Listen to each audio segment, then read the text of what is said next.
তো আজকের ভিডিওটা কিন্তু ইসলাম শিক্ষার একটা গুরুত্বপূর্ণ প্রশ্ন যে ইসলামের প্রথম খলিফা নাম কি বা ইসলামের প্রথম খলিফা কে। তো এটা আজকে বলে দেবো। তো এর আগে তোমরা চ্যানেল নতুন হয়ে থাকলে চ্যানেলটা সাবস্ক্রাইব করে পাশে বেল কল হয়ে যাবে, ভিডিও দেখে লাইক করবে। তো ইসলামের কিন্তু খলিফা রয়েছে। তো ইসলামের প্রথম খলিফা এটার নাম বলে দেবো। তো এর আগে তোমরা চ্যানেল নতুন হয়ে থাকলে চ্যানেলটা সাবস্ক্রাইব করে পাশে বেল কল দিবে, ভিডিও দেখে লাইক করবে। তারা ফেসবুক পেজ থেকে ভিডিও দেখতেছো তোমরা ফেসবুক পেজটাকে ফলো করবে, ফেভারিট করবে, অল নোটিফিকেশন অন করবে, ভিডিও থেকে লাইক করবে। তো ইসলামের প্রথম খলিফার নাম কি, ইসলামের প্রথম খলিফা কে, তো এটা আজকে বলে দেবো। তো এর আগে তোমরা চ্যানেল নতুন হয়ে থাকলে চ্যানেলটা সাবস্ক্রাইব করে পাশে বেল কল করবে, ভিডিও দেখে লাইক করবে।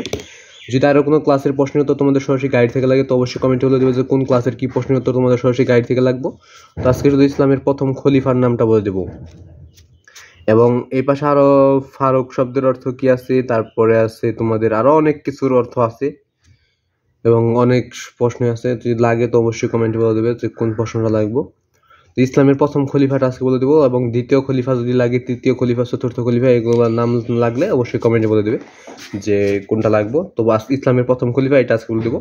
এবং তোমাদের প্রতিটা ক্লাসের টিকচিহ্ন উত্তর, সংক্ষিপ্ত প্রশ্ন উত্তর, রচনামূলক প্রশ্ন উত্তর এগুলো সরাসরি গাইড থেকে দিয়েছি, তোমরা চাইলে দেখি ধরো। তো তোমরা যে কোনো ক্লাসে যে আদার টিকচিহ্ন দেখতে বইদের প্রথম টিকচিহ্ন মানে 1 নম্বর টিকচিহ্ন বসলে কেটু স্কুলে এদের সবগুলো টিকচিহ্ন তো তোমরা সরাসরি গাইড থেকে পেয়ে যাবে। যদি না পাও সেক্ষেত্রে স্ক্রিনে একটা নাম দেওয়া আছে এই সামাসান। তো তোমরা যে কোনো ক্লাসে যে আদার টিকচিহ্ন দেখতে বইদের প্রথম টিকচিহ্ন মানে 1 নম্বর টিকচিহ্ন প্রশ্ন লিখে এই সামাসান লিখবে, তারপর ইউটিউবে সার্চ করলে ওই সবগুলো টিকচিহ্ন তো তোমরা সরাসরি গাইড থেকে পেয়ে যাবে। এবং সৃজনশীল দেখার ক্ষেত্রে যে কোনো ক্লাসের সৃজনশীলের উত্তরগুলো দেখতে সৃজনশীল ক নাম্বার লিখে ইউটিউবে সার্চ করলে সৃজনশীলের সম্পূর্ণ উত্তরটা পেয়ে যাবে। এবং যদি রচনামূলক প্রশ্ন দেখতে চাও রচনামূলক প্রশ্ন লিখে ইউটিউবে সার্চ করলে রচনামূলক প্রশ্ন পেয়ে যাবে।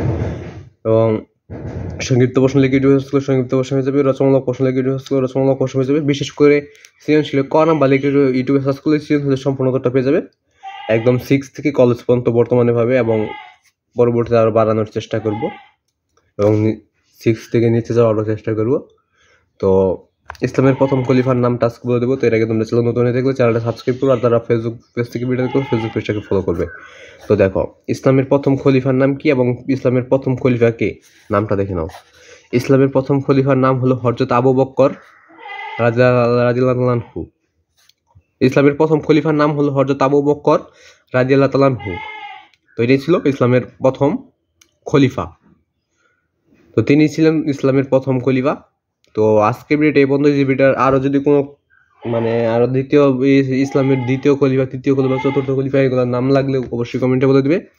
এবং যদি ইসলাম শিক্ষার আরও কোনো প্রশ্ন লাগে বা যে কোনো বইয়ের যদি কোনো প্রশ্ন লাগে তো অবশ্যই কমেন্টে বলে দেবে। এবং সংক্ষিপ্ত প্রশ্ন উত্তরগুলো জানতে তো অবশ্যই ইউটিউবে সার্চ করবে, সংক্ষিপ্ত প্রশ্ন লিখে ইউটিউবে সার্চ করবে। আর সৃজনশীল দেখার ক্ষেত্রে সৃজনশীল ক নাম্বার লিখে ইউটিউবে সার্চ করলে সৃজনশীল সম্পূর্ণ উত্তরটা পেয়ে যাবে। চাইলে তোমরা সরাসরি গাইড থেকে উত্তরগুলো দেখে নিতে পারো। তো আজকে এটা শুধুমাত্র এটাই ছিল যে ইসলামের প্রথম খলিফা কে ছিল। তো আজকে ভিডিও ভালো লাগলে চ্যানেল সাবস্ক্রাইব।